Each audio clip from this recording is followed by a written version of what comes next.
오래된 먼지와 세월의 냄새가 뒤엉킨 좁은 골목이었다. 서울의 번영이 비껴간 듯한 이곳, 낙후된 상가들이 위태롭게 어깨를 맞대고 있는 재개발 예정구역의 중심에 은성 고물상이라는 낡은 간판이 걸려 있었다. 가게 안은 온갖 잡동사니로 가득 차 발 디딜 틈조차 보이지 않았다. 빛바랜 책들, 녹슨 녹그릇, 주인을 알 수 없는 낡은 가구들이 저마다의 사연을 품은 채 쌓여 있었다. 한서연은 그 혼돈의 한가운데 작은 나무 의자에 앉아 낡은 백자 하나의 먼지를 묵묵히 닦아내고 있었다. 그녀의 손길은 느리고 정중했다. 구멍난 스웨터와 빛바랜 면바지 차림, 아무렇게나 질끈 묶은 머리카락은 그녀를 영락없는 동네 고물상 주인 한씨 아주머니로 보이게 했다. 요란한 소리와 함께 가게의 낡은 문이 거칠게 열렸다. 눈부신 오후의 햇살을 등지고 육중한 그림자 몇 개가 가게 안으로 쏟아져 들어왔다. 그들의 등장은 조용했던 가게의 공기를 단숨에 찢어발겼다. 선두에 선 남자는 비싼 명품 정장을 입고 있었지만 그가 풍기는 위압감은 정장의 세련됨과는 거리가 멀었다. 태아건설의 박 이사였다. 그는 재개발 구역의 정리를 맡은 인물로 그의 방식은 언제나 무자비하고 신속했다. 그의 뒤를 따른 사내들은 하나같이 험악한 인상의 작업복 차림이었다. 박 이사는 찡그린 얼굴로 가게 안을 둘러보았다. 그의 코가 불쾌한 냄새를 맡은 듯 실룩거렸다. 아직도 이러고 계셨습니까? 아주머니, 며칠이나 들였는데 아직 짐도 안 쌌어요? 여기가 무슨 문화재 보관소라도 되는 줄 아십니까? 그의 목소리는 기름지고 거만했다. 골목의 다른 가게의 주인들이 겁에 질린 표정으로 이쪽을 힐끔거리는 것이 느껴졌지만 아무도 감히 나서지 못했다. 이미 몇몇 가게가 저들의 손에 반강제로 헐값에 넘어간 뒤였다. 한서연은 백자를 닦던 손을 멈추지 않았다. 그녀는 고개조차 들지 않고 낮은 목소리로 말했다. 아직 기한은 남았습니다.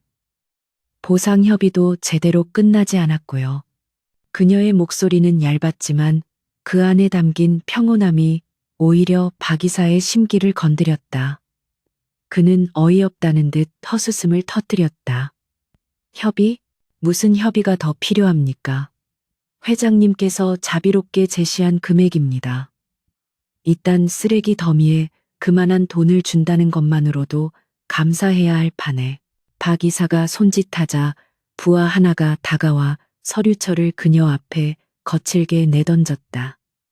종이 몇 장이 바닥으로 흩날렸다. 여기 도장 찍으시죠. 오늘 안으로 결정 안 하시면 내일은 이 가격의 절반도 못 받습니다. 아니, 그냥 싹 밀어버릴 수도 있어요. 법은 우리 태아 건설 편입니다. 협박과 회유가 능숙하게 섞인 말투였다. 그는 이 동네에서 이런 식으로 수십 명을 굴복시켰다. 그때 가게 안쪽에서 무거운 것을 옮기는 소리가 들렸다. 낡은 장식장 하나를 들고 나온 이진우가 땀을 닦으며 이쪽을 노려봤다. 그는 이 동네에서 한씨 아주머니의 아들 혹은 조카쯤으로 알려진 청년이었다. 다부진 체격에 날카로운 눈매를 가졌지만 그 역시 작업복 차림의 먼지를 뒤집어 쓰고 있었다. 진우는 장식장을 바닥에 내려놓으며 낮게 으르렁거렸다. 손님 물건 함부로 던지지 마시죠. 그리고 여긴 영업 중입니다. 박 이사는 진우를 위아래로 훑어보더니 비웃음을 터뜨렸다. 그의 시선이 다시 한서연에게로 향했다. 아, 저놈이 그놈이군. 곰을 주워 나르는 놈. 아주머니, 정말 안 됐수다. 평생 이런 쓰레기통에서 저런 놈 뒤치다꺼리나 하고 살아야 하니. 그는 바닥에 떨어진 서류를 구둣발로 툭 찼다. 서류가 한서연의 발치에 멈췄다. 마지막으로 경고합니다. 이 고물상 어미 노릇도 오늘로 끝내시죠. 당장 도장 찍어요. 안 그러면 저 아들인지 뭔지 하는 놈이랑 같이 길바닥에 나앉기 전에 박 이사의 말이 채 끝나기도 전이었다. 이진우의 눈빛이 살벌하게 변하며 주먹을 쥐었지만 한서연의 차분한 목소리가 그를 막았다. 진우야, 그녀는 여전히 백자에서 눈을 떼지 않고 있었다. 그저 이름 하나를 불렀을 뿐인데 금방이라도 뛰쳐나갈 것 같던 진우의 기세가 순식간에 가라앉았다. 한서연은 천천히 고개를 들었다. 처음으로 그녀의 눈이 박 이사를 정면으로 마주했다. 먼지투성이의 초라한 행색과는 어울리지 않는 깊이를 알 수 없는 차갑고 고요한 눈동자였다. 그 눈은 마치 오랜 세월 모든 것을 지켜본 늙은 호수와도 같았다. 박 이사라고 하셨죠. 태아 건설의 방식은 참 조잡하군요. 그녀의 목소리는 여전히 나지막했지만 그 안에 담긴 경멸감은 선명했다. 박 이사는 순간 말문이 막혔다. 고물상 아줌마에게서 저런 눈빛과 말투가 나올 줄은 상상도 못했다. 그는 곧 분노로 얼굴을 붉혔다. 뭐라고, 이 노망난 여자가. 너 지금 누굴 가르치려 들어? 내가 누군지 알아? 그가 손을 치켜들려 하자 진우가 한 발짝 앞으로 나서며 그의 앞을 막아섰다. 일촉즉발의 긴장감이 가게 안을 가득 메웠다. 한서연은 천천히 자리에서 일어섰다. 그녀는 바닥에 떨어진 서류를 줍는 대신 자신이 닦던 백자를 품에 안았다. 이 백자는 신라시대의 진품입니다. 당신들 눈에는 그저 낡은 그릇이겠지만 가치를 아는 이에겐 수십억을 호가하죠. 그녀가 박 이사에게 한 걸음 다가섰다. 그녀의 키는 박 이사보다 한 뼘은 작았지만 그에게서 뿜어져 나오는 기운은 오히려 박 이사를 압도했다. 사람도 마찬가지입니다. 겉만 보고 쓰레기 취급하다간 큰 코 다칩니다. 박 이사님. 그녀의 목소리에 실린 서늘함에 박 이사는 저도 모르게 뒷걸음질 쳤다. 그는 자신의 당황스러움을 감추기 위해 더욱 큰 소리로 고함을 질렀다. 웃기지 마. 이딴 헛소리 할 시간이 있으면 도장이나 찍어. 내일 포크레인이 여기를 뭉개버릴 테니.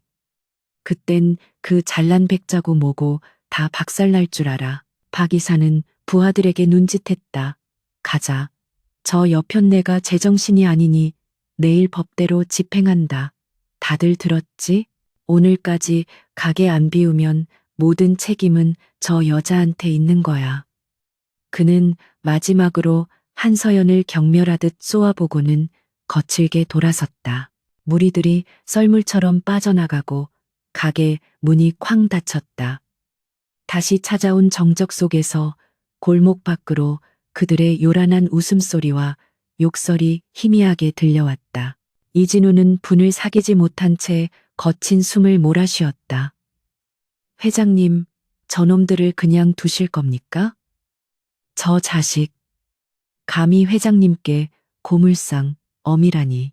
그의 목소리가 부들부들 떨렸다. 그는 지금이라도 당장 뛰쳐나가 저들의 머리를 깨부수고 싶었다. 하지만 한서연은 그저 조용히 백자를 제자리에 내려놓을 뿐이었다. 그녀의 표정에는 어떤 동요도 보이지 않았다. 그녀는 창밖으로 박 이사의 차가 먼지를 일으키며 사라지는 것을 물끄러미 바라보았다. 그녀의 눈빛이 순간 날카롭게 빛났다. 성급한 자는 언제나 실수를 하지. 진우야, 최동혁 회장이 저런 자를 앞세웠다는 것 자체가 그의 수준을 보여주는 게다. 그녀는 낡은 스웨터의 먼지를 털어냈다. 초라한 고물상 주인의 모습은 간데없고 그 자리에는 냉철한 전략가의 모습이 서 있었다. 저들은 자신들이 사냥꾼이라고 생각하겠지. 하지만 사냥감이 사냥터를 골랐다는 건 꿈에도 모를 게다. 한서연은 가게 구석에 있는 다른 가구들과 다를 바 없어 보이는 낡은 괴종시계로 다가갔다. 그녀가 시계의 특정 부분을 조작하자 삐걱거리는 소리와 함께 가게 바닥의 일부가 서서히 열리며 지하로 향하는 어두운 계단을 드러냈다. 박 이사가 오늘 뿌린 씨앗은 태아건설 전체가 거두게 될 게다. 내려가자. 손님 맞이 준비를 해야지. 그녀는 한치의 망설임도 없이 어둠 속으로 첫 발을 내디뎠다. 낡은 나무 계단은 지하로 내려갈수록 축축한 곰팡이 냄새 대신 서늘하고 건조한 공기를 뿜어냈다. 10걸음쯤 내려갔을까. 이진우가 벽에 돌출된 부분을 누르자 희미한 기계음과 함께 벽면 전체가 옆으로 미끄러지듯 열렸다. 방금 전까지 존재했던 낡은 고물상의 흔적은 완벽하게 사라지고 눈앞에는 밝은 조명으로 환한 최첨단 지휘 통제실이 펼쳐졌다. 수십 개의 모니터가 벽면을 가득 채우고 있었고 그 위에는 복잡한 데이터 그래프와 서울 시내 곳곳의 실시간 CCTV 영상이 쉴 새 없이 흘러가고 있었다.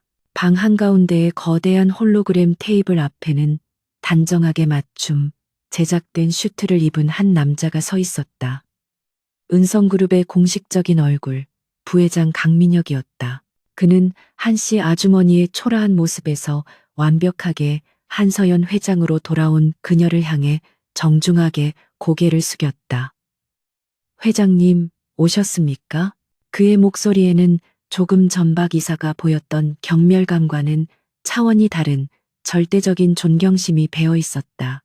이진우 역시 밖에서의 어설픈 작업복을 벗어던지고 통제실 한편에서 깔끔한 검은색 정장으로 갈아입은 후 그녀의 곁에 섰다. 한서연은 스웨터를 벗어던지고 실크 블라우스를 입으며 강민혁이 건네는 태블릿을 받아들었다. 그녀의 눈빛은 이제 고물상 주인의 무기력함이 아닌 거대 기업을 이끄는 총수의 냉철함으로 빛났다. 박 이사라는 자, 생각보다 더 시끄럽게 구는군. 최동혁 회장이 그만큼 급하다는 뜻이겠지. 상황은 어떻지? 그녀는 홀로그램 테이블에 태블릿을 연결하며 물었다.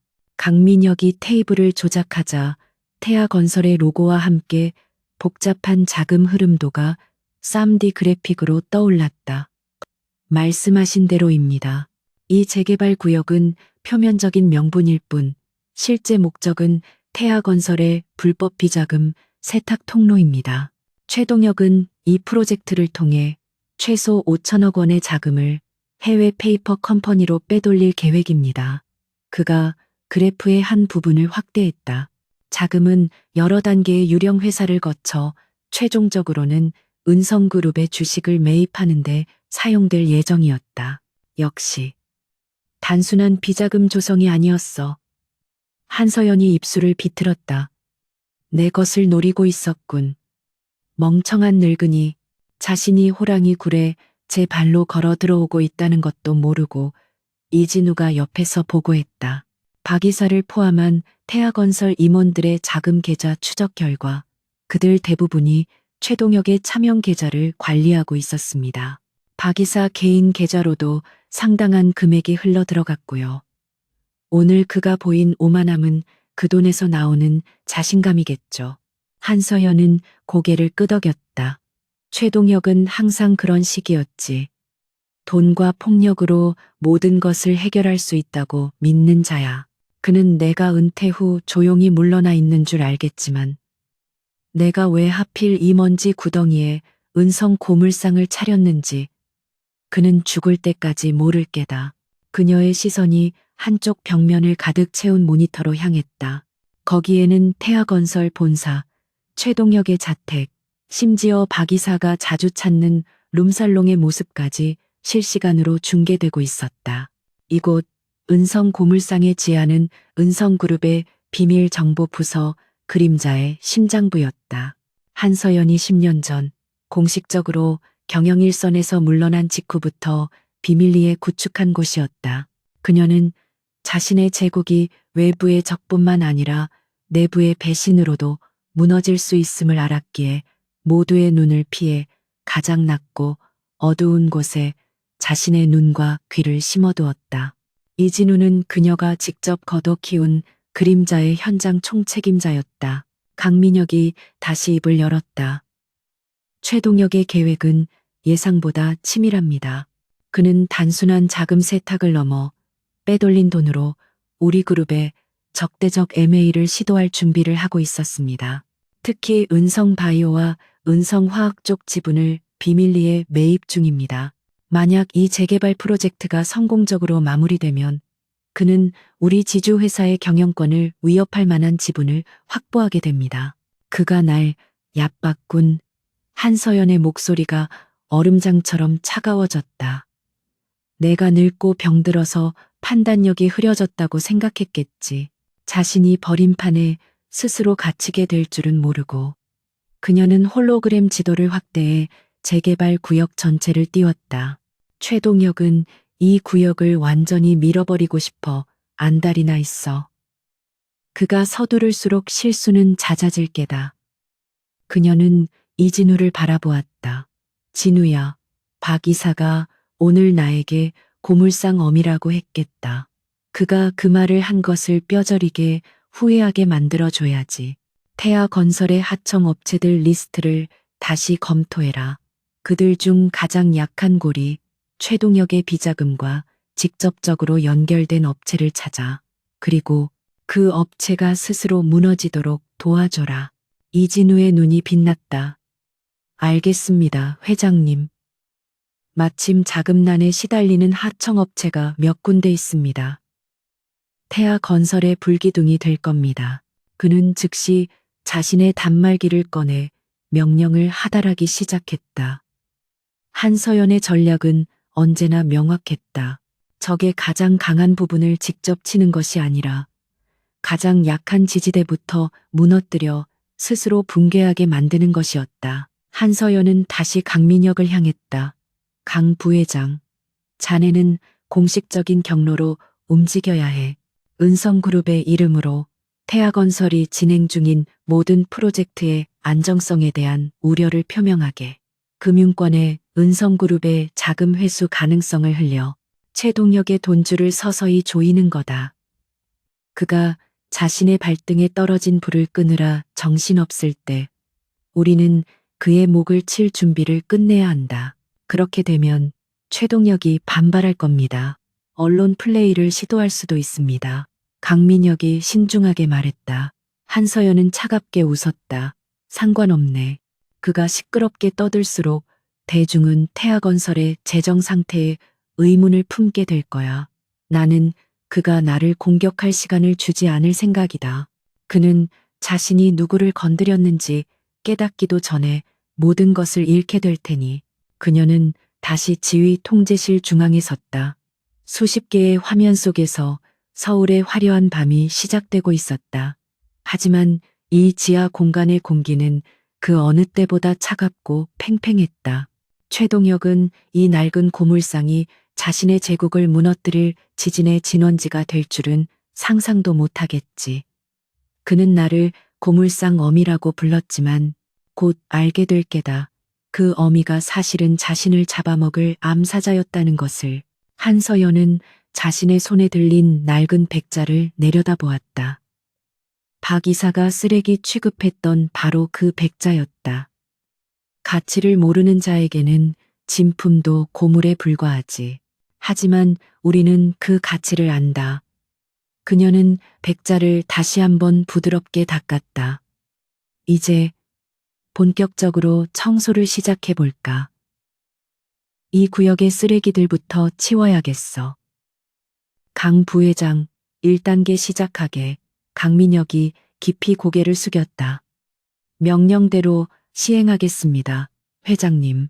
지하 통제실의 모니터들이 일제히 새로운 데이터로 번쩍이기 시작했다. 보이지 않는 전쟁의 서막이 올랐다. 태아건설 본사 50층 최동혁 회장의 집무실은 도시 전체를 발 아래 둔 듯한 위용을 자랑했다. 하지만 그곳의 공기는 방금 폭풍이라도 휩쓸고 간 듯 냉랭했다. 최동혁은 거대한 마호가니 책상 뒤에 앉아 통유리 창밖의 풍경 대신 제 앞에 고개를 숙인 박 이사를 노려보고 있었다. 그의 얼굴은 분노로 일그러져 있었다. 고작 늙은 여자 하나를 처리 못해서 내 귀한 시간을 낭비하게 해? 박 이사, 자네가 언제부터 그렇게 무능했나? 박 이사는 식은땀을 뻘뻘 흘리며 바싹 엎드렸다. 죄송합니다, 회장님. 그 여편네가 보통 고집이 아닙니다.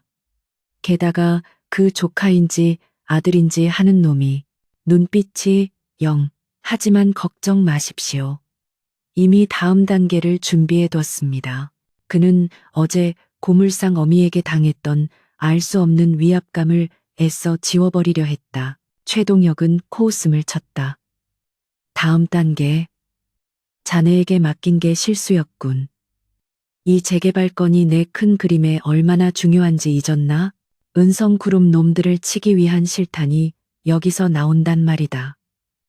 그런데 고작 빈민가 늙은이 하나 때문에 발목이 잡혀? 당장 처리해. 내일 아침까지 그 동네에서 곡소리가 나게 만들어. 무슨 수를 써서라도. 그는 시가 상자를 여러 하나를 빼물었다. 사고사로 위장하는 건 자네 전문이잖나. 청소를 하라고 했지 협상을 하라고 한 게 아니야. 더 이상 내 인내심을 시험하지 마, 박 이사. 최동혁의 목소리는 낮았지만 그 안에 담긴 살기는 박 이사를 얼어붙게 만들었다. 그는 황급히 고개를 조아리며 집무실을 빠져나왔다.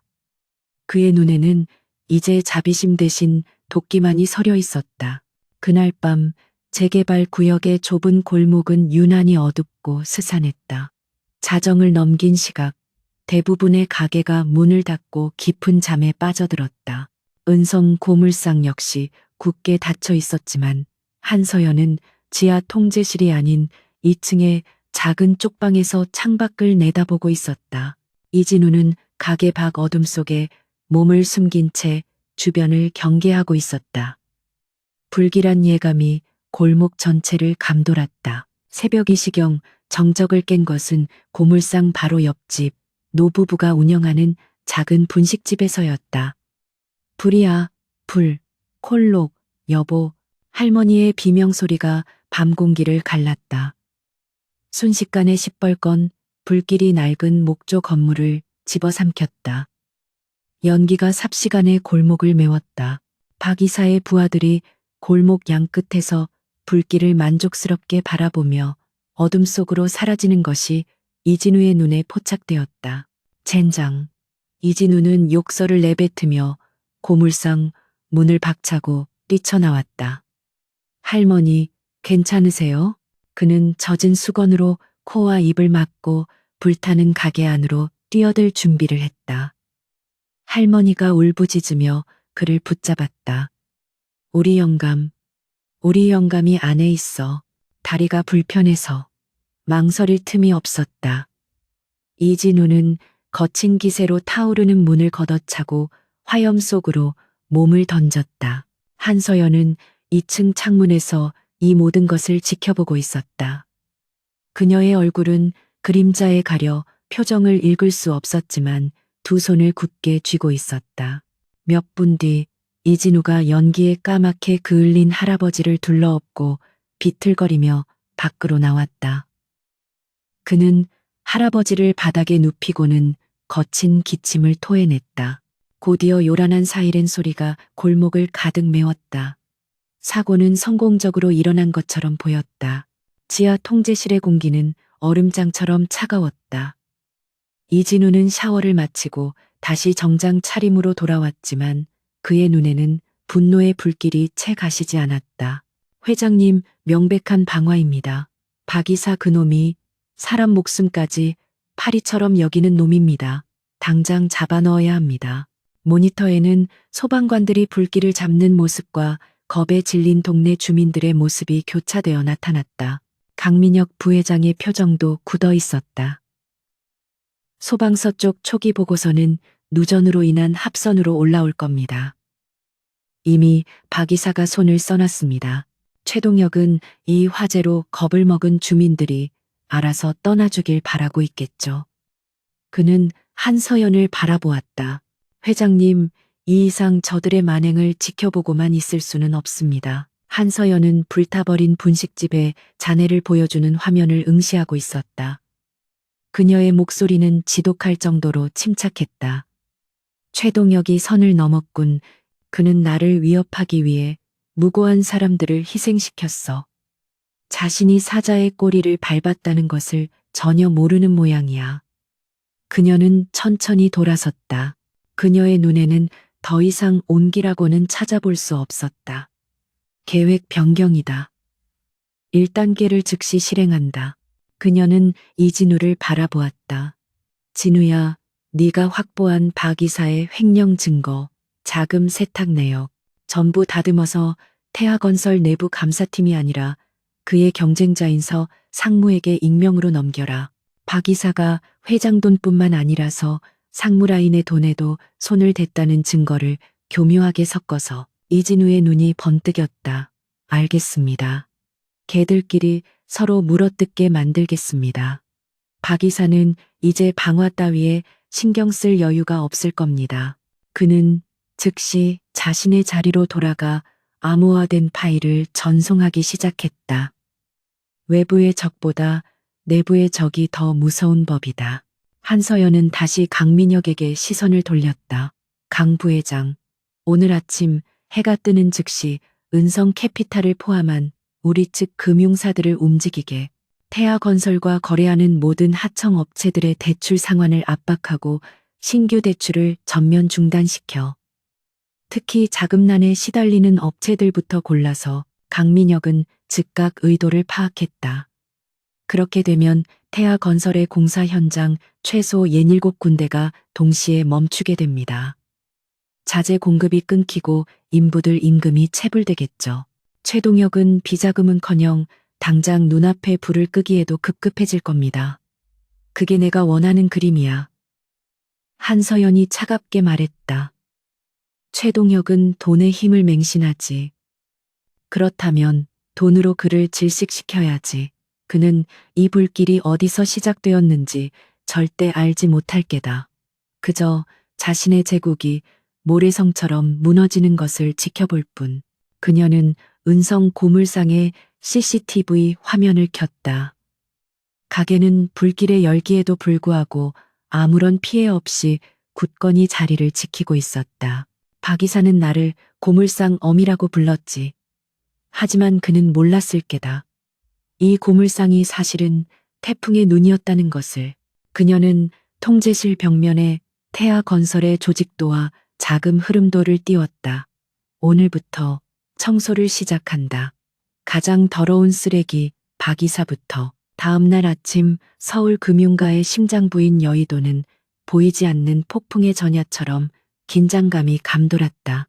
은성그룹 본사 강민혁 부회장의 집무실은 이른 아침부터 분주했다. 그는 차가운 표정으로 수석 재무팀장에게 지시를 내리고 있었다. 어젯밤 낙후 지구 화재건 보고받았겠지. 은성 캐피탈은 해당 구역 재개발 프로젝트의 사업성을 심각한 위험으로 재평가한다. 지금 즉시 태아건설과 연계된 모든 하청업체들의 신용등급을 재조정하고 기존 대출금의 조기 상환을 검토하라. 재무팀장의 얼굴이 하얗게 질렸다. 부회장님, 그렇게 되면 태아건설과 엮인 중소하청업체 수십 곳이 당장 흑자 도산을 할 수도 있습니다. 시장에 미칠 파장이. 강민혁은 그의 말을 잘랐다. 시장의 혼란은 우리가 걱정할 일이 아냐. 리스크 관리야. 은성그룹은 불안정한 사업에 단 1원도 투자할 수 없네. 당장 실행해. 그의 목소리는 단호했다. 이것은 한서연 회장의 명령이었다. 비슷한 시각 태아건설 35층의 서상무 사무실.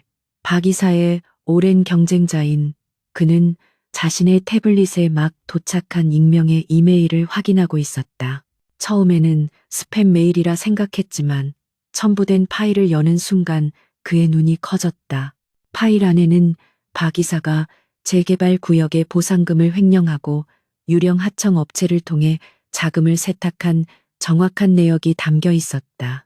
심지어 자신이 관리하던 다른 프로젝트의 자금 일부까지 박 이사가 손을 댄 흔적이 고스란히 드러나 있었다. 서 상무의 입가에 냉소가 어렸다. 박 이사, 이 멍청한 놈. 회장님 돈만 건드린 게 아니라 내 밥그릇까지 뺏어 먹어? 그는 누가 이 정보를 보냈는지 따위는 중요하지 않았다. 이것은 박 이사를 제거하고 자신이 그 자리를 차지할 절호의 기회였다. 그는 즉시 내부 감사팀의 복심에게 전화를 걸었다. 서 상무 일세. 박 이사 쪽, 먼지 좀 털어야겠어. 내가 아주 깨끗한 증거를 확보했거든. 오전 10시가 되자 태아건설에는 재앙이 몰아닥치기 시작했다. 주거래 은행이었던 대한은행과 한성은행이 동시에 태아건설의 신용한도를 축소하고 나섰 은성 캐피탈의 움직임을 포착한 금융권이 일제히 발을 빼기 시작한 것이다. 자금줄이 마르기 시작하자 당장 자재 대금을 결제하지 못한 하청업체들이 공사를 중단했다.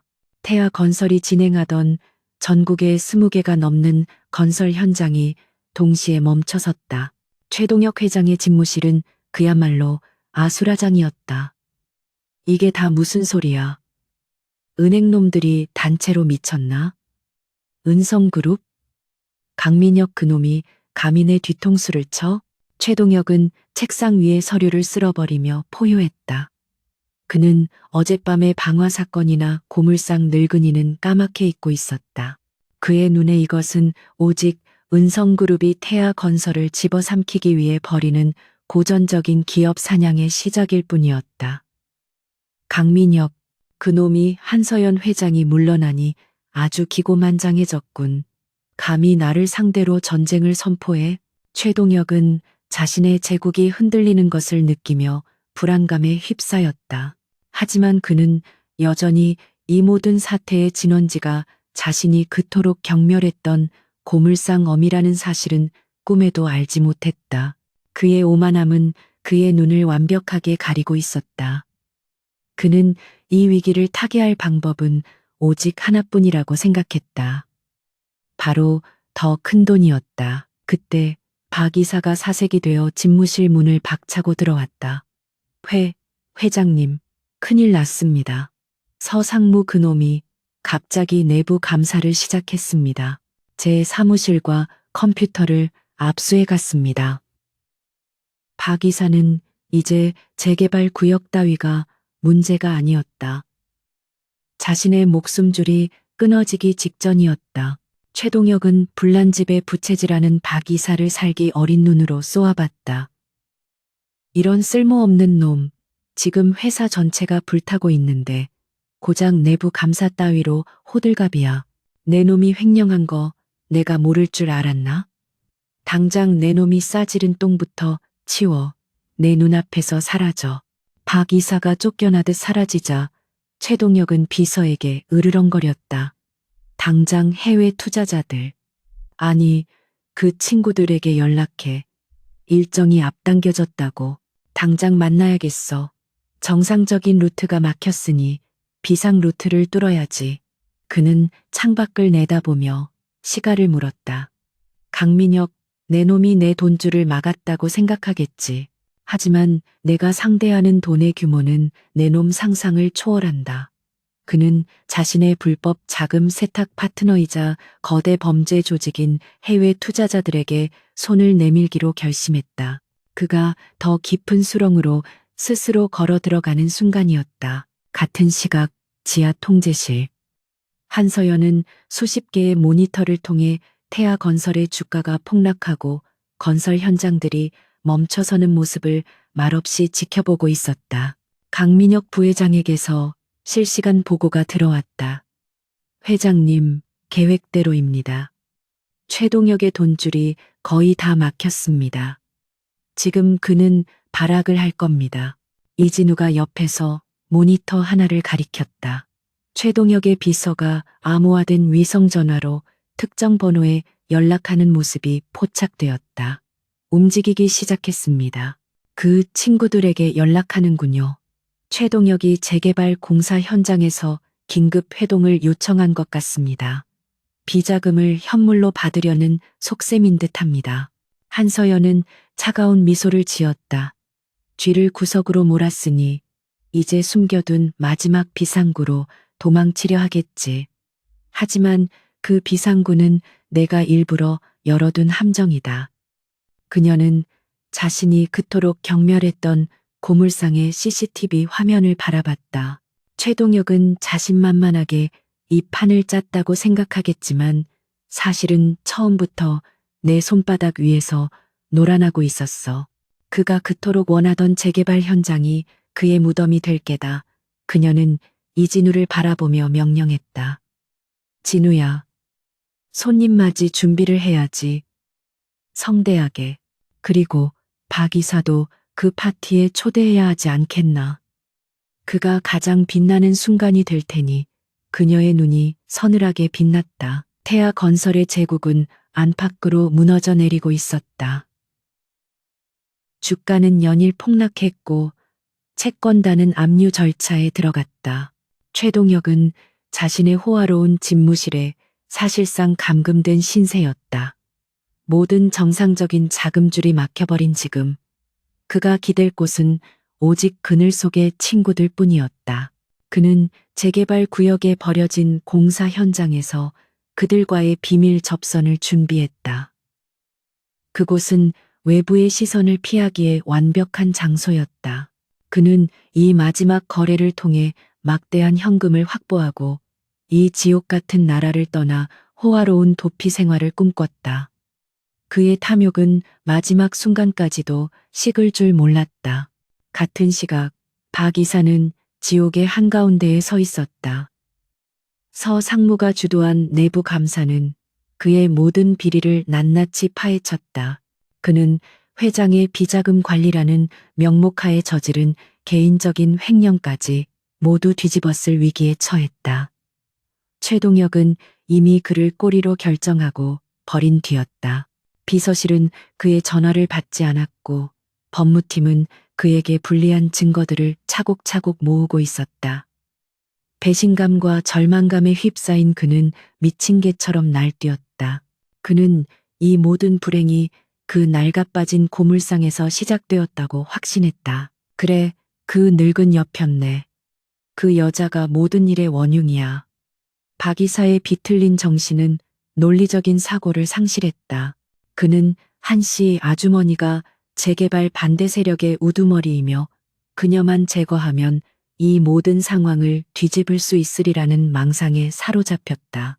혹은 적어도 그녀를 인질로 삼아 최동혁에게 마지막으로 자신의 가치를 증명하거나 최소한의 도피 자금이라도 뜯어낼 수 있으리라 생각했다. 그는 자신에게 아직 충성하는 마지막 남은 부하 몇 명을 긁어모았다. 그들의 눈에도 이미 파멸의 그림자가 어른거리고 있었다. 늦은 밤 재개발 구역의 골목은 전날의 화재로 인해 더욱 스산했다. 박 이사와 그의 부하들은 살금살금 은성 고물상으로 다가갔다. 가게는 굳게 닫혀 있었지만 2층 쪽방에 희미한 불빛이 새어나오고 있었다. 그들은 문을 부술 기세로 쾅쾅 두드렸다. 문 열어. 이 늙은 여우 같은 년. 당장 안 열어. 안에서 인기척이 없자 그들은 준비해 온 쇠지렛대로 낡은 나무 문을 거칠게 부수고 안으로 쳐들어갔다. 가게 안은 여전히 잡동사니로 가득했지만 어둠 속에서 불길한 정적이 감돌았다. 2층에 있다. 부하 하나가 소리쳤다. 그들이 삐걱거리는 계단을 밟고 2층으로 올라갔을 때 한서연은 쪽방 침대에 걸터앉아 마치 모든 것을 체념한 듯한 표정으로 그들을 기다리고 있었다. 그녀는 여전히 그 낡은 스웨터 차림이었다. 박 이사는 광기 어린 웃음을 터뜨렸다. 드디어 잡았군, 이 고물상 어미. 내 놈 때문에 내 인생이 망가졌어. 당장 나랑 같이 가야겠다. 부하 2명이 달려들어 그녀의 양팔을 거칠게 붙잡았다. 한서연은 저항하지 않고 순순히 끌려 나왔다. 그녀의 수능적인 태도에 박 이사는 더욱 의기양양해졌다. 그는 그녀의 머리채를 움켜쥐었다. 네가 감히 나를 무시해? 네가 감히 태아건설을 상대로 버텨? 오늘 내년의 마지막 날이 될 줄 알아라. 그들이 한서연을 질질 끌고 1층으로 내려와 막 가게 문 밖으로 나서려는 순간이었다. 어둠 속에 잠겨있던 골목 곳곳에서 그림자들이 스르르 일어섰다. 그들은 소리도 없이 나타나 박 이사의 부하들을 에워쌌다. 박 이사의 부하들은 비명조차 지르지 못했다. 전문적으로 훈련된 그림자 요원들은 번개 같은 동작으로 그들의 관절을 꺾고 급소를 가격해 순식간에 무력화시켰다. 박 이사는 눈앞에서 벌어진 광경을 믿을 수 없다는 듯 눈을 크게 떴다. 그때 어둠 속에서 이진우가 천천히 걸어 나왔다. 그는 더 이상 땀 냄새 나는 작업복 차림이 아니었다. 완벽한 검은색 슈트를 입은 그의 모습은 냉혹한 집행자 그 자체였다. 이런 파티에 초대도 안 했는데 불청객이 너무 많군. 박 이사. 이진우의 차가운 목소리가 골목에 울렸다. 박 이사는 공포에 질려 뒷걸음질치며 마지막 발악으로 품속에 칼을 꺼내 한서연의 목에 겨눴다. 오지마. 이 인연목을 따버릴 거야. 너희들 대체 정체가 뭐야. 그는 자신이 감당할 수 없는 존재들을 건드렸다는 것을 본능적으로 깨달았다. 하지만 한서연은 그런 위협적인 상황 속에서도 눈 하나 깜짝하지 않았다. 그녀는 오히려 박 이사를 안쓰럽다는 듯 바라보았다. 박 이사, 당신은 당신이 쥔 칼이 얼마나 무딘지, 그리고 당신이 겨눈 상대가 누구인지 전혀 모르고 있군. 그녀의 목소리는 조용했지만 골목 전체를 압도했다. 그 순간 이진우의 손이 번개처럼 움직였다. 그는 바닥에 자갈 하나를 걷어차 박 이사의 손목을 정확하게 가격했다. 악 하는 비명과 함께 박 이사가 칼을 떨어뜨리자 이진우는 이미 그의 코앞까지 다가와 있었다. 그는 박 이사의 멱살을 움켜쥐고 그대로 벽에 처박았다. 박 이사는 공포와 고통에 질려 숨을 헐떡이며 자신을 냉랭하게 내려다보는 고물상 어미와 살기등등한 이진우를 번갈아 쳐다봤다. 누구야, 당신들. 대체. 그는 더 이상 말을 잇지 못했다. 이진우의 주먹이 그의 명치를 정확하게 가격했고 박 이사는 그대로 의식을 잃고 쓰러졌다. 한서연은 흐트러진 스웨터 매무새를 바로잡았다. 그녀는 쓰러진 박 이사를 차갑게 내려다보며 말했다. 당신을 파티에 초대한다고 했지. 주인공이 빠질 수는 없잖나. 그녀는 이진우를 돌아보았다. 이진우가 즉시 보고했다. 회장님, 최동혁이 움직였습니다. 방금 전 헬기 한 대가 재개발 현장 공터에 착륙했습니다. 친구들이 도착한 것 같습니다. 한서연의 눈이 어둠 속에서 형형하게 빛났다. 좋아. 무대가 준비되었군. 강 부회장에게 연락해 검찰과 기자들에게 선물을 풀 시간이라고. 그리고 이 쓰레기도 같이 데려가자. 박 이사에게는 가장 앞자리 특등석을 줘야지. 자신이 쌓아 올린 무덤의 완성을 똑똑히 보게. 그녀는 재개발 현장의 어두운 실루엣을 바라보며 발걸음을 옮겼다. 마지막 막이 오를 시간이었다. 칠흑 같은 어둠이 내려앉은 재개발 공사 현장은 유령의 도시처럼 스산했다. 여기저기 파헤쳐진 흙더미와 앙상한 철골 구조물만이 달빛을 희미하게 반사하고 있었다. 최동혁은 버려진 건물의 골조 안에서 초조하게 손목시계를 내려다봤다. 금융권이 막히고 내부 비리가 터지면서 그는 벼랑 끝에 몰렸다. 그에게 남은 유일한 동아줄은 지금 만나기로 한 해외의 친구들 뿐이었다. 그들은 그의 비자금을 세탁해주던 거대 범죄 조직이었고 오늘은 그 대가로 막대한 현금 대신 금괴를 받기로 한 날이었다. 회장님, 저기 뭔가 이상합니다. 너무 조용합니다. 마지막까지 그를 따르던 비서가 불안한 듯 주위를 두리번거렸다. 최동혁은 그의 뺨을 거칠게 후려쳤다. 닥쳐. 이 마당에 조용하지 않으면 시끄럽기라도 해야 한단 말이냐. 그놈들만 오면 돼. 그 돈만 받으면 우린 여기서 뜨는 거야. 강민혁이고 뭐고 다 씹어먹을. 그의 말이 끝나기도 전에 밤하늘을 찢는 거대한 헬리콥터의 로터 소리가 들려왔다. 육중한 기체가 공터 중앙에 먼지바람을 일으키며 착륙했다. 헬기에서 검은 정장을 입은 거구의 산에 내시내렸다. 그들의 손에는 묵직해 보이는 검은색 하드 케이스가 들려 있었다. 최동혁은 탐욕스러운 미소를 감추지 못하고 그들에게 달려갔다. 오셨습니까? 기다리고 있었습니다. 약속한 물건은 선두에 선 얼굴에 흉터가 있는 남자가 최동혁의 말을 가로막았다. 돈부터 확인하지. 서류는? 최동혁이 비서에게 눈짓하자 비서가 떨리는 손으로 가방을 열어 재개발 구역의 소유권을 위장한 페이퍼 컴퍼니의 서류들을 꺼냈다. 흉터가 있는 남자가 서류를 대충 훑어보고는 고개를 끄덕였다. 그가 케이스 하나를 열자 어둠 속에서도 번쩍이는 황금빛 금괴가 모습을 드러냈다. 최동혁의 눈이 광기로 번들거렸다. 그가 금괴에 손을 뻗으려던 바로 그 순간이었다. 지금이다. 칠흑 같던 공사 현장 사방에서 수십 개의 고출력 서치라이트가 일제히 불을 밝혔다. 밤은 순식간에 대낮처럼 환해졌다. 최동혁과 범죄 조직원들은 갑작스러운 빛에 눈을 가리며 당황했다. 그들 주위로 그림자 속에서 튀어나온 듯한 검은 전투복 차림의 그림자 요원 수십 명이 완벽한 포위망을 구축하고 있었다. 뭐야, 함정이다. 범죄 조직원들이 품속에서 총을 꺼내려 했지만 이미 늦었다. 이진우의 지휘 아래 요원들은 훈련된 맹수처럼 그들을 덮쳤다. 총성은 한 발도 울리지 않았다. 오직 뼈가 부러지는 둔탁한 소리와 짧은 비명만이 정적을 갈랐다.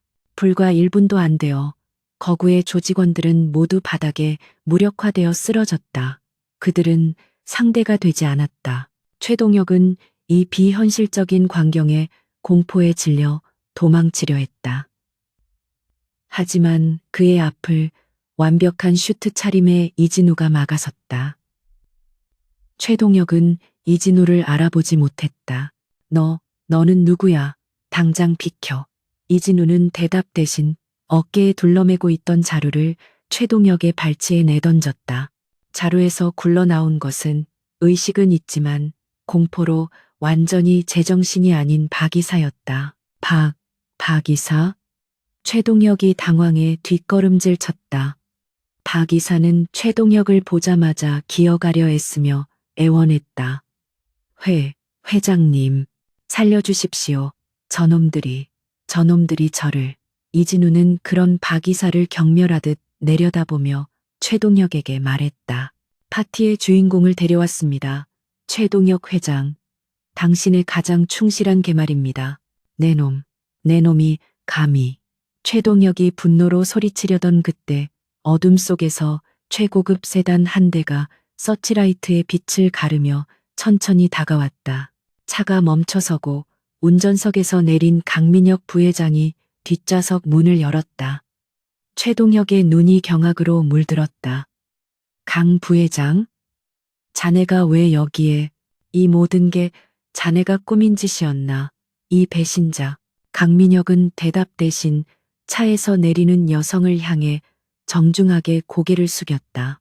칠흑 같은 어둠과 대비되는 순백의 샤넬 트위드 슈트, 단정하게 올린 머리, 그리고 목에는 값비싼 진주 목걸이를 한 여성이 천천히 모습을 드러냈다.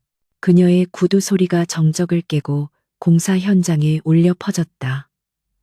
그녀는 더 이상 먼지투성이의 한씨 아주머니가 아니었다. 한서연은 경멸과 혼란으로 일그러진 최동혁의 앞에 섰다.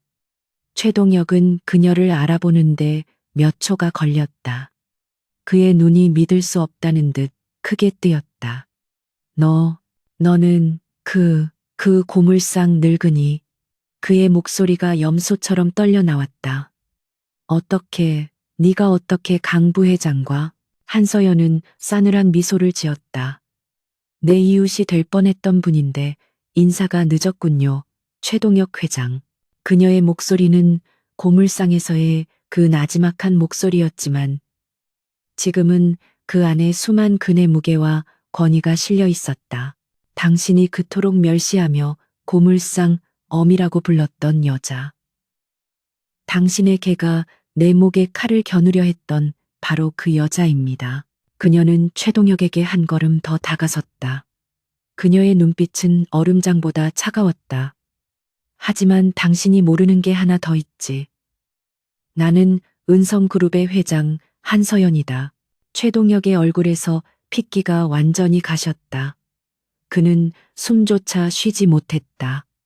은성그룹 회장, 은퇴했다던 한서연, 그는 자신이 누구를 건드렸는지, 자신이 얼마나 거대한 존재의 손바닥 위에서 놀아났는지 그제야 깨달았다. 그리고 최 회장, 한서연이 쓰러진 범죄 조직원들과 금괴가 든 케이스를 턱짓으로 가리켰다. 당신은 방금 내 소유의 땅에서 국제 범죄 조직과 불법 금괴 밀거래를 시도했습니다. 무슨 소리야? 이 땅은 태아건설. 이틀 전부로 이 재개발 구역의 모든 부실 채권과 소유권은 은성캐피탈로 넘어왔습니다. 강 부회장, 서류 보여드리게. 강민혁이 태블릿에 뜬 완벽한 법적 서류를 그의 눈앞에 들이밀었다. 최동혁은 다리가 풀려 그 자리에 주저앉았다. 완벽한 함정이었다. 자신이 스스로 걸어 들어온 무덤이었다. 그 순간 멀리서 수십 대의 경찰차와 검찰 수사 차량의 사이렌 소리가 밤하늘을 가르며 다가오기 시작했다. 그 뒤로는 수많은 언론사 차량의 헤드라이트가 따르고 있었다. 모든 증거, 모든 증인이 확보된 완벽한 현장이었다. 한서연은 무너진 최동혁을 차갑게 내려다보며 말했다.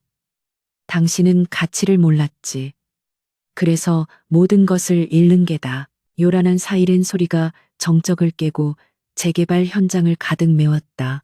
수십 대의 경찰차와 검찰 수사 차량이 현장을 완벽하게 포위했고 그 뒤를 따른 언론사 기자들의 카메라 플래시가 밤하늘을 대낮처럼 밝혔다. 최동혁은 흙바닥에 주저앉은 채 자신에게 다가오는 검찰 수사관들을 멍하니 바라보고 있었다. 그는 모든 것을 잃었다. 아니, 처음부터 가진 것이 없었다는 사실을 이제야 깨달았다. 그의 오만함이 그를 완벽한 파멸로 이끈 것이다. 최동혁 씨, 국제범죄조직과의 불법 금괴 밀거래, 대규모 자금 세탁 및 횡령, 배임, 방화교사 혐의로 긴급 체포합니다. 수사관들이 그에게 차가운 수갑을 채웠다. 그는 저항할 기력조차 남아있지 않았다. 그의 눈은 여전히 자신을 냉담하게 내려다보는 한서연에게 고정되어 있었다. 고물상 어미, 그가 실성한 사람처럼 중얼거렸다.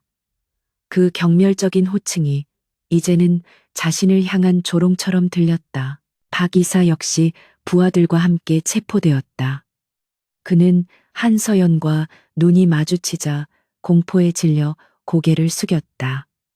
그는 감히 그녀를 쳐다볼 용기가 나지 않았다.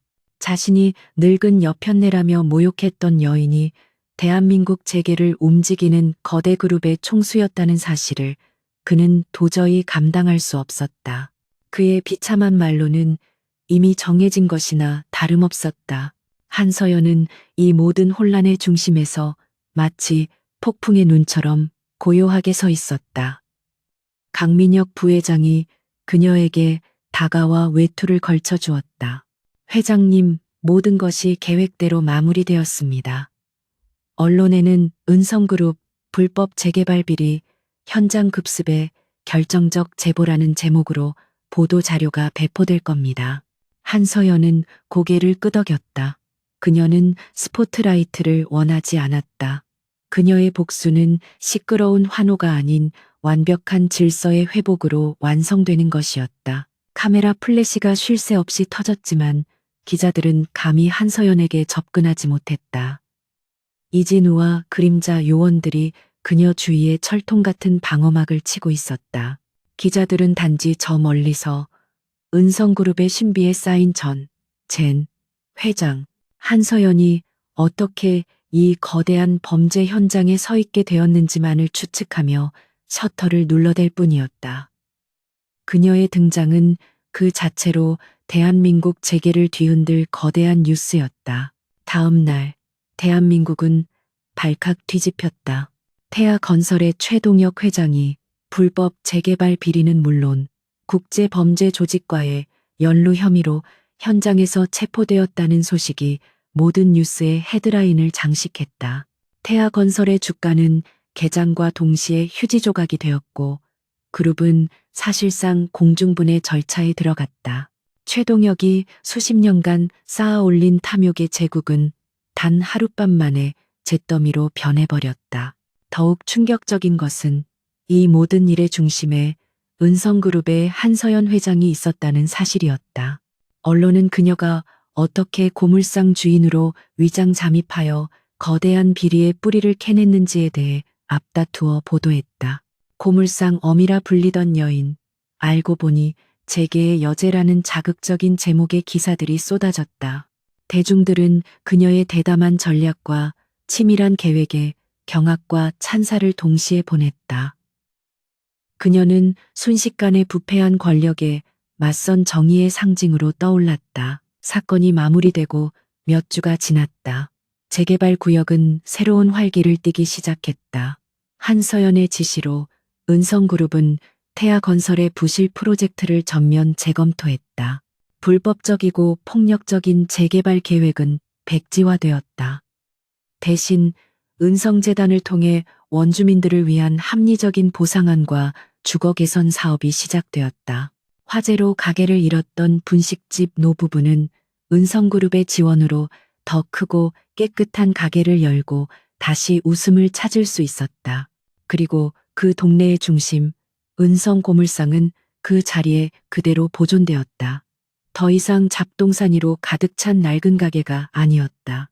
그곳은 한서연 회장의 개인 집무실이자 모든 것을 꿰뚫어보던 태풍의 눈을 기념하는 상징적인 장소가 되었다. 낡은 간판은 그대로였지만 그 안은 그녀의 취향이 담긴 고풍스러운 가구들과 진귀한 골동품들로 채워졌다. 한서연은 창가에 앉아 자신이 직접 닦았던 그 신라시대의 백자의 따뜻한 차를 따르고 있었다. 그녀의 앞에는 깔끔한 정장 차림의 이진우가 서 있었다. 회장님, 최동혁은 1심에서 무기징역을 선고받았습니다. 박 이사는 징역 20년, 서상무 역시 내부 비리 연루 혐의로 징역 5년을 선고받았습니다. 이진우가 담담하게 보고했다. 한서연은 말없이 차를 한 모금 마셨다. 그녀의 표정에는 기쁨도 슬픔도 아닌 깊은 평온함만이 감돌았다. 그래, 쓰레기들은 모두 제자리로 돌아갔군. 그녀는 창밖으로 활기를 되찾은 골목을 바라보았다. 아이들의 웃음소리가 들려왔다. 진우야, 세상은 가치를 알아보는 사람들에 의해 지켜지는 게다. 최동혁 같은 자들은 그저 시끄러운 소음에 불과해 결국엔 모두 사라지지. 이진우가 고개를 숙였다. 회장님의 뜻 잊지 않겠습니다. 한서연은 찻잔을 내려놓으며 부드럽게 미소 지었다. 이제 다시 고물을 좀 모아볼까. 아직도 세상에는 먼지 속에 숨겨진 진품들이 많으니 말이야. 그녀의 눈빛은 여전히 모든 것을 꿰뚫어 보는 듯 깊고 고요했다. 권력은 왕자에 앉아 소리치는 것이 아니라 가장 낮은 곳에서 진정한 가치를 알아보는 눈에서 나온다는 것을 그녀는 자신의 삶으로 증명해 보였다. 그녀가 바로 은성, 인생, 숨겨진 성인이자 진정한 주인이었다.